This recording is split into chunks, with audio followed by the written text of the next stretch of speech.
Romance book lovers, welcome to Tales from the Heart. I am Jenna Harte, and each week I post new episodes from my stories of crime and passion.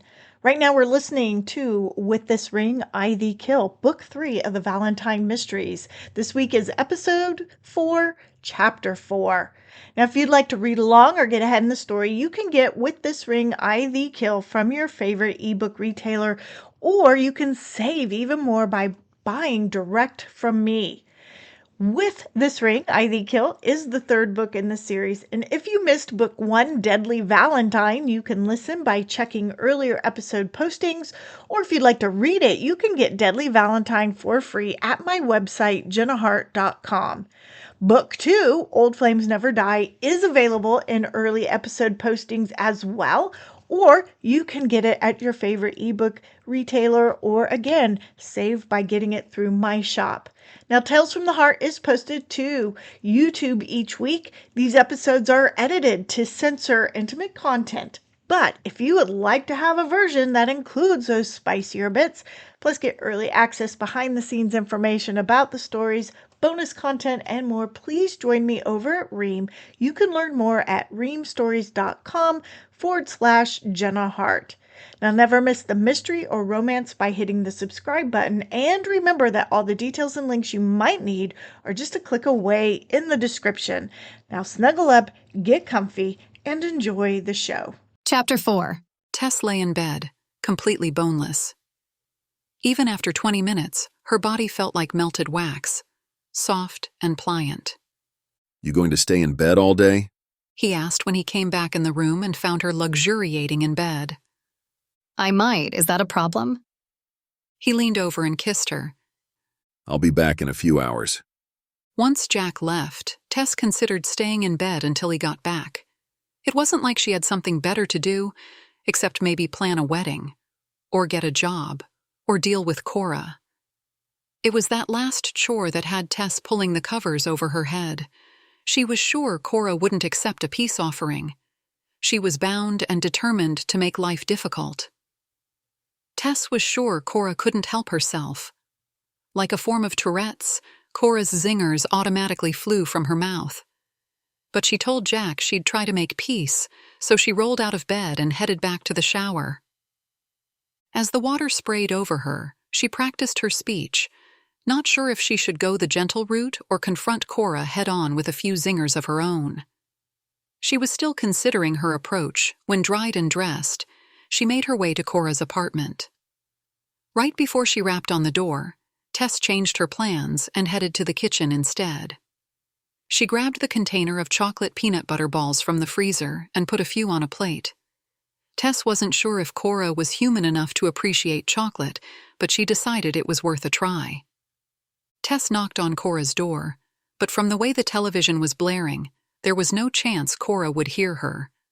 She tried to handle, but the door was locked. Blowing out a frustrated breath, Tess headed back to the kitchen for a key.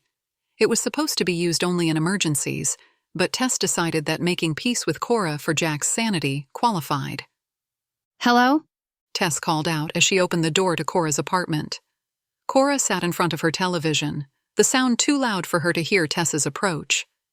Tess waited until she was standing in front of Cora before saying, I'd like to talk to you for a minute. Cora's eyes narrowed and darkened even before Tess got the sentence out. There's a reason the door is locked. It's to keep the riffraff out. Tess stepped in front of the television, blocking Cora's view. Hey.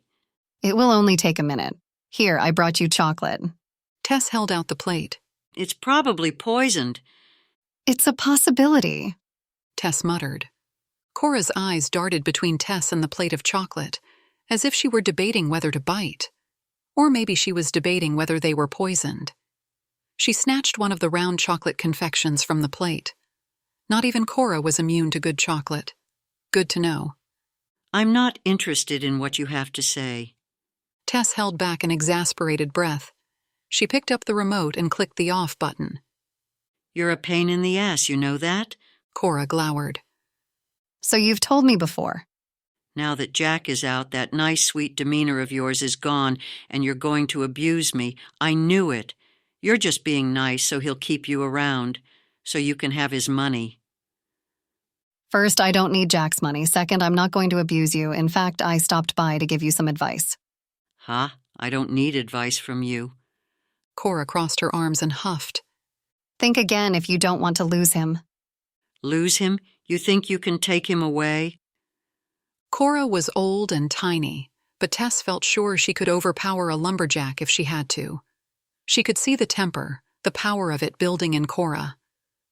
I don't have to. You're pushing him away all by yourself. Tess considered sitting down so she didn't appear to be in a power position. But if she sat without being invited, Cora would probably be offended. You don't know nothing. I know that every time you're rude to me, it hurts him. It puts one little nugget of resentment in him. Over time, those nuggets will add up. I'm his kin. He loves me. There was a slight hesitation in her response that had Tess thinking that Cora was considering what she was saying. I know he does, and I love him. And because I do, I'd never say anything bad about you. Okay, so that hadn't always been true. But Tess made a vow to make it true from now on. When he says he wants to visit you, I encourage him. When he wants to invite you down to visit us, I get your room ready. When he tries to apologize for your rudeness towards me, I tell him it's nothing. I know you say things about me to him. Tess laughed. I think horrible things about you sometimes, Cora, but I try never to say them, especially to him. I don't, because I know it will hurt him. What about you? Do you love him enough to try and make this work? Or would you rather be a mean old woman? Mean! Spittle flew from Cora's lips as her anger ratcheted up again. What would you call the things you say about me? The truth. Tess sighed. Perhaps this wouldn't work. You can do what you want. I always do, Cora said with satisfaction. Tess hadn't wanted to throw her final curveball. It seemed a little too cruel. But she was desperate. You might want to consider that someday Jack and I will have children. Your great-grandchildren. He's already picked out a nursery. So, do you think Jack will want to expose his children to a woman who badmouths their mother? This time, Tess worried that Cora might burst something. you wouldn't dare keep my great-grandbabies from me. Jack wouldn't let you. That's the point, Cora. It wouldn't be me keeping them from you. It would be Jack. Tess knew she'd driven her point home, but decided to add, We don't have to like each other. All I'm suggesting is that we be civil. For Jack. Not waiting for a response, Tess set down the plate of chocolate on the table, turned the TV back on, and left the apartment. She knew threatening Cora wasn't what Jack had meant by standing up for herself, but what was done was done. She hoped the fallout wouldn't be too bad. Jack sat at the desk staring at the blue ring perched in the jewelry box. He'd been searching for clues as to why the ring was important, but so far the internet had let him down. He couldn't find any news articles about stolen sapphire rings. Searching using the ring's description yielded nothing resembling the ring that sat on the desk. What is so special about you? He was still pondering the question when the door to the office opened. Oh no. Brad Chancellor stopped short when he saw Jack. Don't tell me you and Tess are fighting again. No. Then why are you here? Brad looked ready to pout. Not a good for a man who essentially ran Jack's empire. Last time I looked, I still owned the company. Yes, but you don't work here. I do. You're in my office. It's Saturday. What are you doing here? There was a problem with the server yesterday. I wanted to make sure it was chugging along okay today. Don't want to lose any big contracts. Jack stood. Craig McCasey and Janelle Anderson posted good numbers. Yes, I know. They'll get their bonus next month plus a bigger commission split. I know you're not here checking up on me or Craig and Janelle, so why are you here? Most bosses would be bothered by Brad's attitude, but Jack knew it was a game between them. He trusted Brad a great deal, but even though he wasn't on site or hands-on in the business, Jack always knew what was going on. I need to use the safe. Jack handed the ring to Brad. Wow. He looked up at Jack. You are in trouble, aren't you? Why would you say that? Because this is an I did something bad that I feel guilty about, so I should buy a present ring. Let me tell you, Tess doesn't fall for stuff like that. I spent a fortune trying to get her to stay. Jack held a hand up to stop Brad. He knew all about Brad and Tess's relationship in the past. but that didn't mean he wanted to hear about it. It's an engagement ring. So why isn't she wearing it? Brad handed the ring back. Because someone tried to kill us for it. I want it in a safe place until I know why. Brad sat in his chair, probably to make sure Jack didn't stay too long.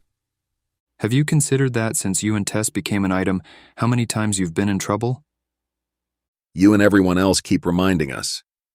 It's something to think about. There's nothing to think about. But then Jack wondered if there was something he wasn't considering. You aren't bothered by my marrying her, are you? Nah, Brad said with a wave of his hand. I'm glad you two found each other. I might even take credit for it considering you were my friend and she was my fiancée. You know, I've always wondered. Nothing happened. Jack turned towards the small room that housed the safe. I don't think insurance will cover having a personal item in there, Brad said. I'm not worried about insurance. I just want it safe, but where I can get it at any time if I need to. Once the ring was in the safe, Jack considered hassling Brad a little more by staying in the office and going over records or something. But then he remembered Tess and decided to return home. Oh hey, before you go, Brad said. My parents are having their 4th of July soiree Friday. I don't think we can make it. Why? You always come when you're in town.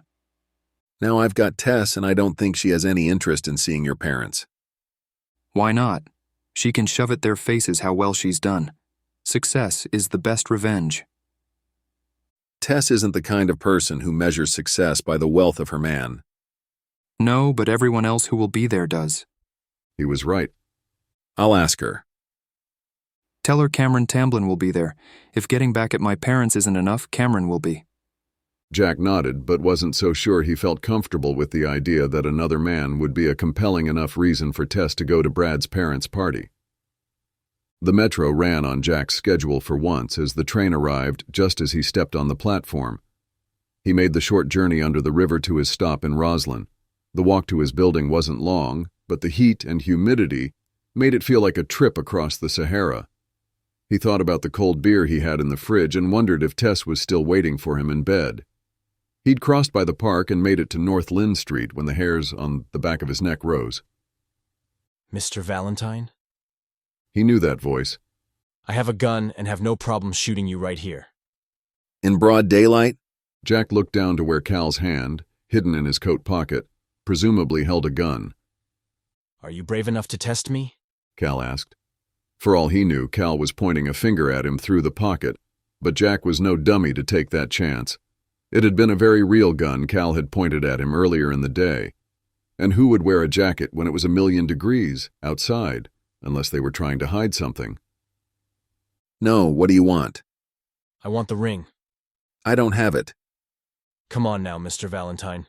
You expect me to believe you wouldn't keep a priceless jewel close to where you can keep an eye on it?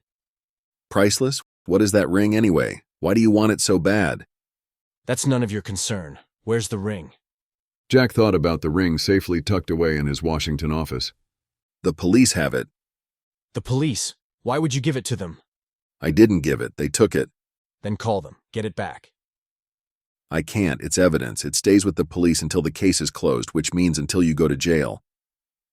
Cal's eyes narrowed. That won't be happening. He let out a curse and appeared to consider his next move. He stayed close, his pocket pointed at Jack.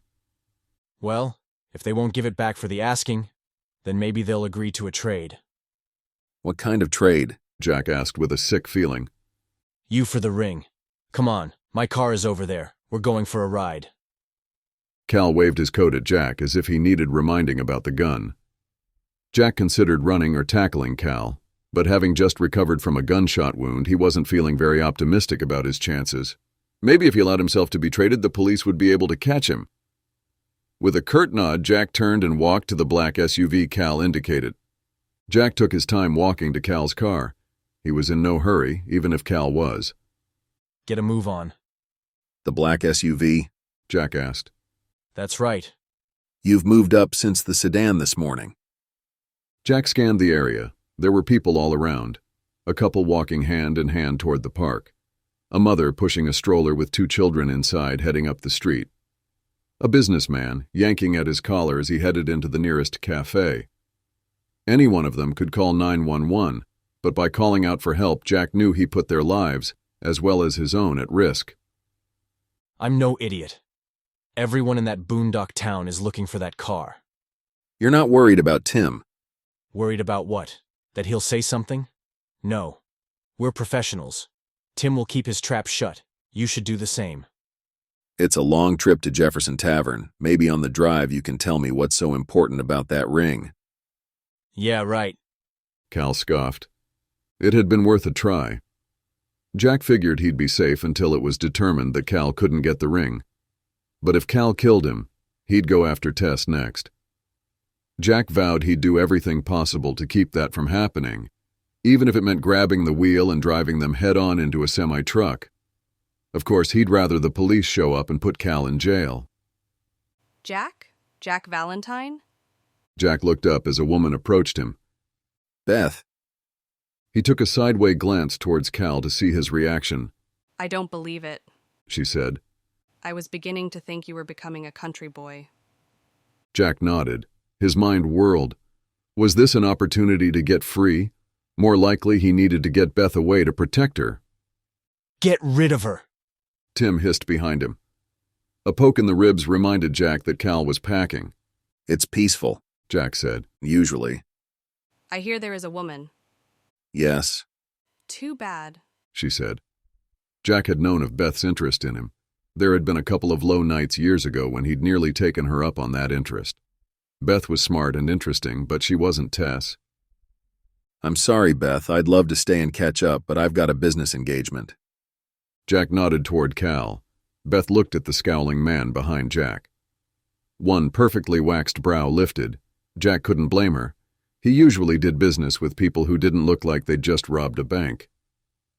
I see. Well, maybe later. Is your friend here? We can have drinks. That would be great. I'll give you a call. We need to get going. Cal reached for the door handle to the SUV. He pulled the door open and Jack saw his opportunity. He pushed Cal between the door and car and rammed all his weight against the door, trapping Cal. Cal yelled out obscenities as Jack frantically looked for the hand with the gun, wondering if Cal would still be able to shoot him. Oh my God, Jack, what are you doing? Beth cried out. Call 911, he told her. What? Call 911, Beth, now. Right. Okay. And get away from here. I don't want you to get hurt. Jack didn't hear her, but he didn't dare turn to check if she was moving to a safe place to call the authorities. I'll kill you for this, Cal growled. and I'll rip that ring off your lady's dead body. Jack rammed the door again, not caring if it cut Cal into 3 pieces. Cal yelled out in pain. I'll kill you first, Jack assured him. But where was the gun? He looked into the window. Cal struggled to lift his hand, still shoved into his coat pocket, and pointed toward the window. You're gonna die. The gun fired. Glass sprayed over Jack. He waited for pain or bleeding. When he didn't feel either, he pressed against the door harder, reaching through the broken window to grab Cal's arm. He yanked it down over the shards of glass sticking up where the window had been. He felt the stinging pain as the sharp edges bit into his skin. But the pain wasn't as bad for him as it was for Cal, if Cal's howls of pain were any indication. Not today, I'm not. Jack found some satisfaction in Cal's wailing. Where the hell was the police? He struggled with Cal, who now was spitting as he yanked to free his hand. But Jack knew that letting the arm loose would be a problem. It seemed like a lifetime, but the sirens finally sounded in the distance. It's about damn time, Jack said. Looks like I'll be getting that ring back sooner than later. This isn't done. You're a fool if you think it is, Cal warned. Thank you so much for listening to this episode of Tales from the Heart. I hope that you enjoyed it and you will be back to find out what happens next. Are the police going to arrive in time to save Jack from Cal? Now remember, you can listen to the full uncensored episodes over at reamstories.com/Jenna Harte. Just click the follow button when you're there and then select With This Ring I Thee Kill audio for all the episodes. If you'd like to read along or get ahead in the story, you can get With This Ring I Thee Kill from your favorite ebook retailer or save by buying direct from me. All the details and links you might need are just a click away in the description. Now, don't miss the next episode. Hit the subscribe button so you'll know when it's posted. Thank you again for listening. And until next time, this is Jenna Harte wishing you peace, love, and happily ever after.